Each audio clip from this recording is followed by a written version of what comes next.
안녕하세요 초등부 친구들. 1월 30일 보배교회 초등부 주일 예배를 시작하도록 하겠습니다. 사도신경으로 신앙 고백할게요. 전능하사 천지를 만드신 하나님 아버지를 내가 믿사오며 그 외아들 우리 주 예수 그리스도를 믿사오니 이는 성령으로 잉태하사 동정녀 마리아에게 나시고 본디오 빌라도에게 고난을 받으사 십자가에 못 박혀 죽으시고 장사한 지 사흘 만에 죽은 자 가운데서 다시 살아나시며 하늘으로서 전능하신 하나님 우편에 앉아 계시다가 저리로서 산 자와 죽은 자를 심판하러 오시리라. 성령을 믿사오며 거룩한 공예와 성도가 서로 고통하는 것과 죄를 사하여 주는 것과 몸이 다시 사는 것과 영원히 사는 것을 믿사옵나이다. 아멘. 우리 함께 저번 주에 이어서 지켜주세요 찬양 같이 하겠습니다.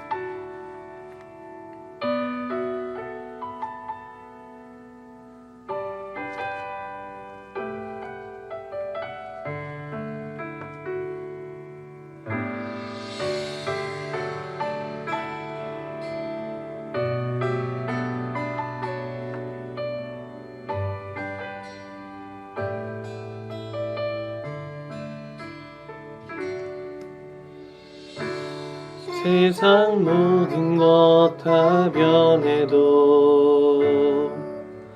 주의 말씀 영원해. 주님의 말씀 나를 지켜 흔들리지 않아요. 세상 모든 것 다 변해도 주의 말씀 영원해. 주님의 말씀 나를 지켜 흔들리지 않아요. 하나님 나를 지켜주세요. 주님만 의지해요. 하나님 내가 지킬래요.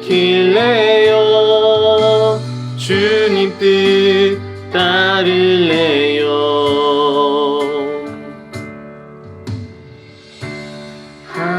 하나님만 예배해요. 서로를 사랑해요.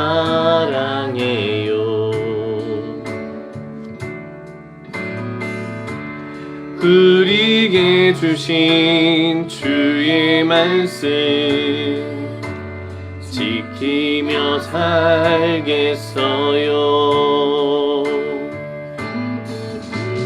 하나님 나를 지켜주세요.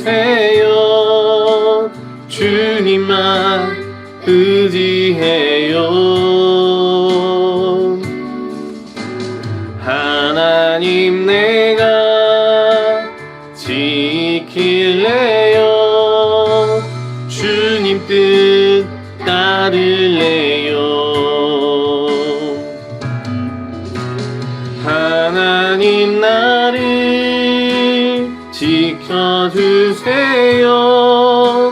주님 뜻 따르해요. 하나님 내가 지킬래요. 주님 뜻 따를래요. 주님 뜻 따를래요. 주님 뜻 따를래요.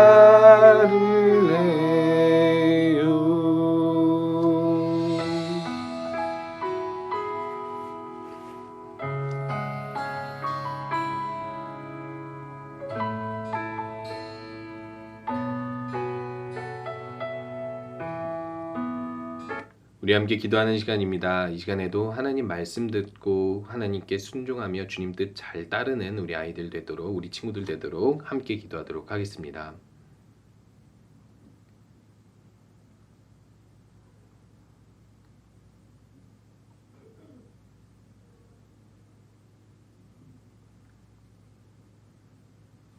예수님의 이름으로 기도합니다. 아멘. 우리 예배는 매주 주일 10시에 있습니다.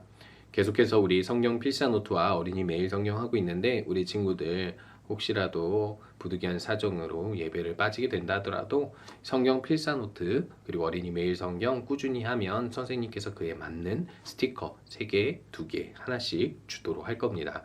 그렇게 스티커를 모아서 우리 전반기에 한번 선물 시상을 하도록 할 테니까 우리 함께 열심히 힘을 모아보도록 할게요. 우리 함께 말씀 보도록 하겠습니다. 오늘은 믿음으로 말해요라는 말씀인데요. 민수기 14장 1절에서 10절까지 말씀입니다. 온 회중이 소리를 높여 부르짖으며 백성이 밤새도록 통곡하였더라. 이스라엘 자손이 다 모세와 아론을 원망하며 온 회중이 그들에게 이르되 우리가 애굽 땅에서 죽었거나 이 광야에서 죽었으면 좋았을 것을 어찌하여 여호와가 우리를 그 땅으로 인도하여 칼에 쓰러지게 하려 하는가? 우리 처자가 사로잡히리니 애굽으로 돌아가는 것이 낫지 아니하랴. 이에 서로 말하되 우리가 한 지휘관을 세우고 애굽으로 돌아가자 하매 모세와 아론이 이스라엘 자손의 온 회중 앞에서 엎드린지라. 그 땅을 정탐한 자 중 눈의 아들 여호수아와 여분의 아들 갈렙이 자기들의 옷을 찢고 이스라엘 자손의 온 회중에게 말하여 이르되 우리가 두루 다니며 정탐한 땅은 심히 아름다운 땅이라. 여호와께서 우리를 기뻐하시면 우리를 그 땅으로 인도하여 들이시고 그 땅을 우리에게 주시리라. 이는 과연 젖과 꿀이 흐르는 땅이니라. 그들의 보호자는 그들에게서 떠났고 여호와는 우리와 함께 하시느니라. 그들을 두려워하지 말라 하나 온 회중이 그들을 돌로 치려 하는데 그때 여호와의 영광이 회막에서 이스라엘 모든 자손에게 나타나시니라. 아멘. 우리 계속해서 살펴보았던 것처럼 이스라엘은 애굽에서 구원받아 해방되어서 광야를 지나고 있었습니다. 이 광야만 지나면 하나님께서 약속하신 가나안 땅이 있거든요. 이 가나안 땅은 이전에 하나님께서 아브라함을 불러서 그곳에서 살게 하신 땅인데 하나님께서 이런 말씀을 하셨습니다. 내가 이 땅을 너에게 주어서 너의 자손이 많아지면 그때 하나님 나라를 온전히 이루게 만들어주겠다라고 약속을 하셨는데요. 왜 하나님께서는 당장 안 주시고 나중에 주신다고 하셨을까요? 아브라함이 처음에 갔었던 가나안 땅 그때는 이 사람들이 악한다 하여도 멸망당할 만큼 악하진 않았기 때문입니다.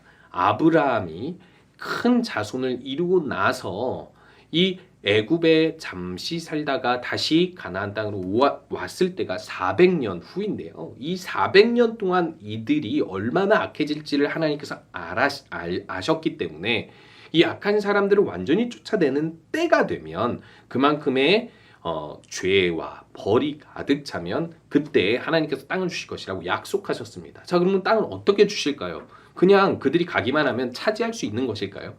아닙니다. 여러분, 역사적으로 그 가나안 땅의 민족은 7부족이 연합 부족으로 국가를 형성하고 있었어요. 그래서 실제로 그 당시에 가장 강했던 애굽 군대도 함부로 이들의 땅을 빼앗지 못했었는데 이스라엘에게 하나님께서 이 땅을 주신다라는 것은 한마디로 이야기해서 이 땅에 많은 가나안 민족들을 쫓아내고 이들이 이 땅에 살 수 있게 해주신다는 것이었거든요.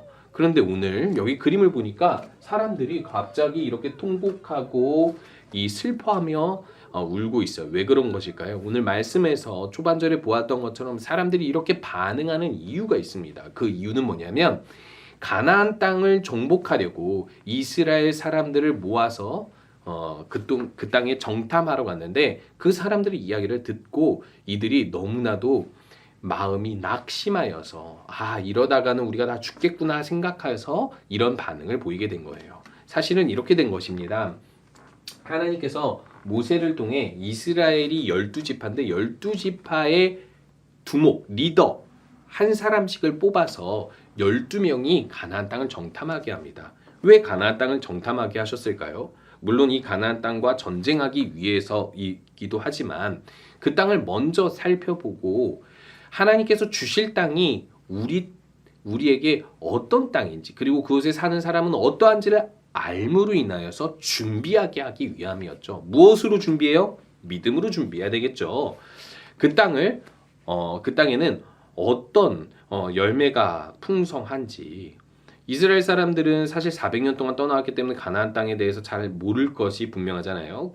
그렇기 때문에 이들은 이 땅에 어떤 열매들이 있는지 그리고 또 이 땅의 성읍들은 어떠한지 이 땅이랑 전쟁하기에 적당한지, 이 땅의 사람들은 어떻게 생겼는지 그것을 좀 보고 오라고 보냈습니다. 그래서 40일 동안 가나안 땅 곳곳을 두루 정탐하고 12명이 돌아왔는데, 자, 이스라엘 12지파의 리더들이잖아요. 리더들이 대표해서 가나안 땅을 40일 동안 보고 와서 말한 것은 이스라엘 백성들한테 영향력이 있을까 없을까요? 당연히 영향력이 있죠. 당시에는 족장 시대이기 때문에 사실상 그 각 지파의 부족장은, 그 리더는 왕과도 같아요. 그 명령 하나면 모든 사람들이 따를 정도였고 신뢰를 했습니다. 그렇기 때문에 12사람을 그렇게 정탐하여 보내가지고 왔는데, 이 사람들이 어떻게 평을 하냐면 그곳에 있었던 열매, 포도와 각종 과일들을 가지고 와서 이렇게 이야기를 합니다. 역시 하나님께서 젖과 꿀이 흐르는 땅을 우리에게 주신다고 약속하셨어. 가나안 땅은 포도도 다른 과일들 열매도 너무나도 크게 풍성하게 열매 맺는 땅이야 라고 이야기를 하고 있습니다. 제가 실제로 이 땅을 가봤는데요.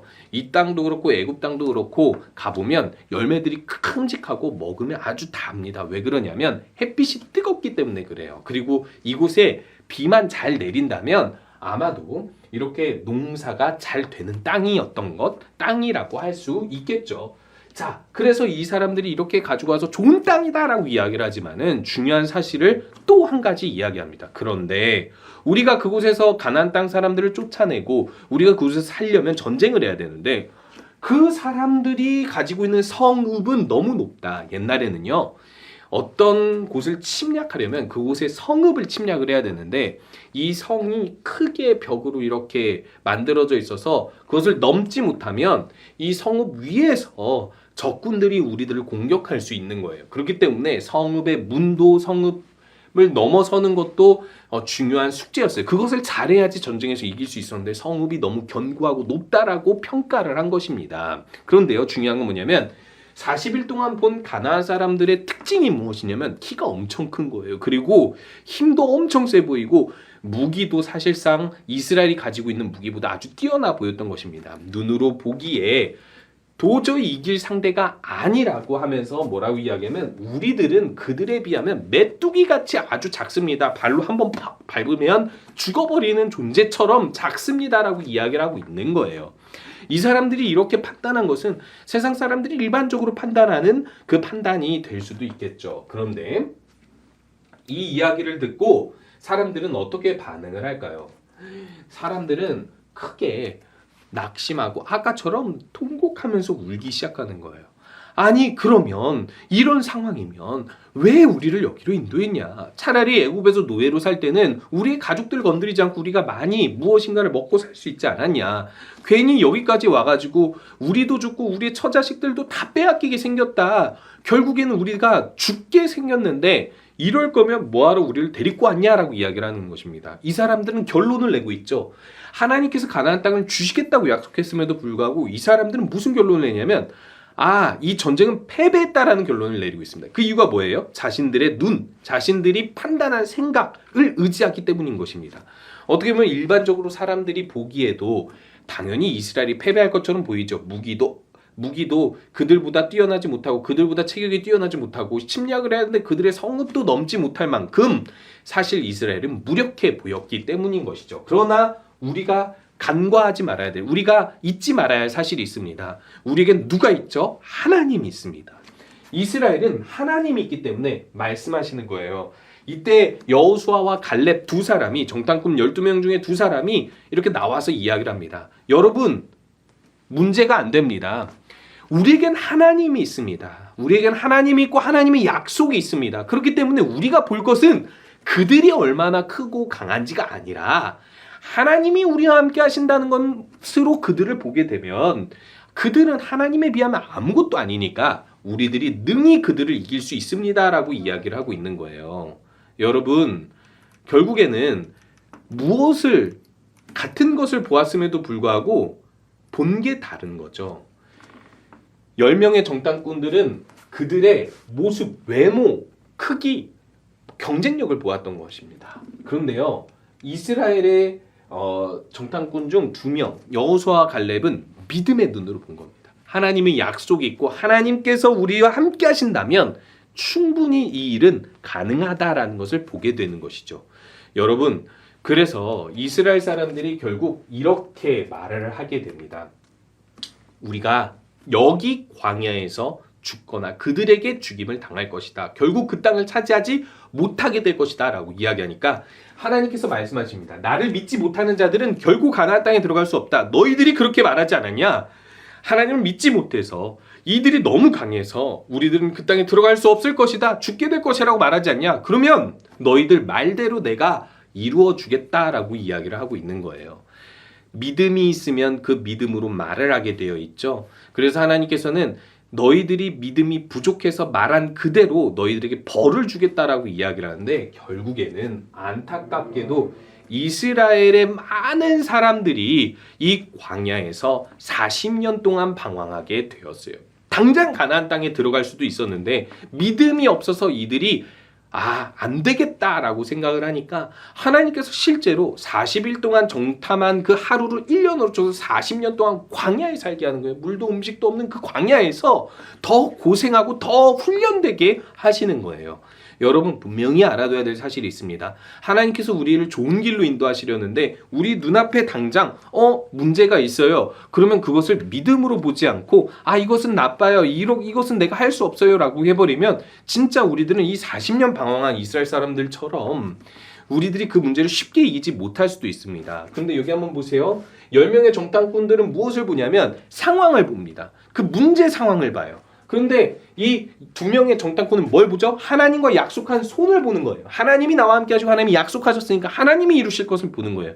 우리들은요 믿음으로 세상을 이겨야 되기 때문에 어떤 문제가 우리 눈앞에 펼쳐온다 하더라도 하나님의 약속 믿고 담대하게 나아갈 수 있어야 하나님께서 우리와 함께 하셔서 하나님의 뜻을 이루실 거예요. 그래서 우리가 어떻게 말해야 될까요? 모든 상황 가운데서 우리가 말해야 될 사실이 있습니다. 먼저 이 예화를 한번 보도록 할 텐데요.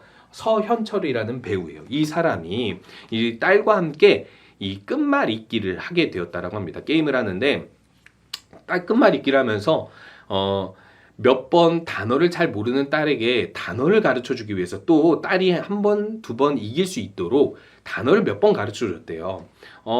그래 이럴 때는 이런 단어 쓰면 돼. 이럴 때는 이런 단어 쓰면 돼. 하면서 끝말잇기를 점점 이 딸이 잘 하게 되어서 어느 날 또 끝말잇기를 하는데 자기도 모르게 딸이 말하는 그 단어를 듣고 쉬운 걸 말해줘서 딸이 이기게 해줘야 되는데 어려운 걸 말해줘 버렸대요. 그게 뭐냐면 어머니라는 단어였대요. 그래? 어머니라고 이야기했더니 니로 시작하는 단어를 찾기가 어린 딸에게는 어려웠던 거죠. 그때 딸이 했던 말이 무엇인지 아십니까? 네가 좀 도와줄래? 라는 말이었다라고 이야기를 해요. 우스갯소리로 도와달라는 표현을 이 끝말잇기라는 게임을 통해서 했다라고 이야기하지만 여러분 너무나도 간단한 사실입니다. 우리가 여러 가지 문제, 어려운 상황, 그리고 정말 낙심할 만한 상황, 그때를 만나면 뭐 하면 되냐면요. 하나님 나 도와주세요 라고 하면 되는 거예요. 그러면 하나님이 우리를 도와주셔서 우리가 어떤 상황이든지 그 모든 문제를 이길 수 있게 해주시는 거죠. 이렇게 길을 갈 때 가끔 문제가 우리 앞을 가로막게 됩니다. 장애물 같은 것들이 나타나죠. 우리가 학교에서 학원에서 혹은 집에서 여러 가지 생활하다 보면 내 뜻대로 하려고 하는데도 불구하고 그것을 가로막는 사람들이 우리 눈앞에 나타나기 마련이에요. 그런데 그것이 꼭 나쁜 것만은 아니거든요.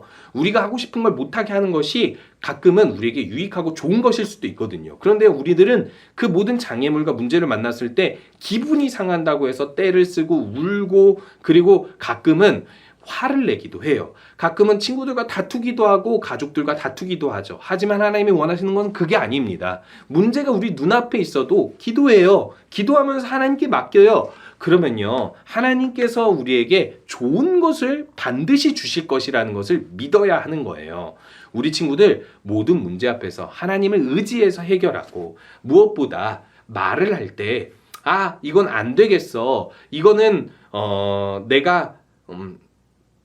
이거는 뭐 잘못된 거야. 이렇게 말을 너무 나쁘게만 말하지 말고 하나님께서 도와주실 수 있다는 것을 믿고 먼저 기도하면서 이 문제가 나중에는 해결되겠지. 그리고 또 하나님께서 해결해 주시겠지라는 믿음으로 항상 하나님의 뜻대로 사시는 우리 모든 친구들 되시기 바랍니다. 우리 함께 주기도문 할게요.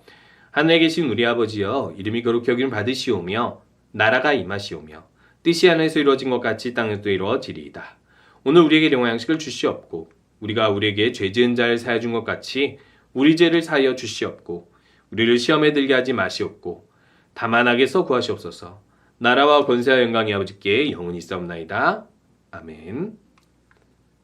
우리가 어떤 문제를 만난다 하여도 어떤 어려운 일이 있어도 항상 하나님을 먼저 생각하시고 지금 이 상황이 나에게는 마음에 들지 않고 감정이 상할 만한 상황이라 할지라도 하나님이 해결해 주시고 하나님이 도와주실 것을 믿으며 기도하는 우리 모든 친구들 되시기 바랍니다.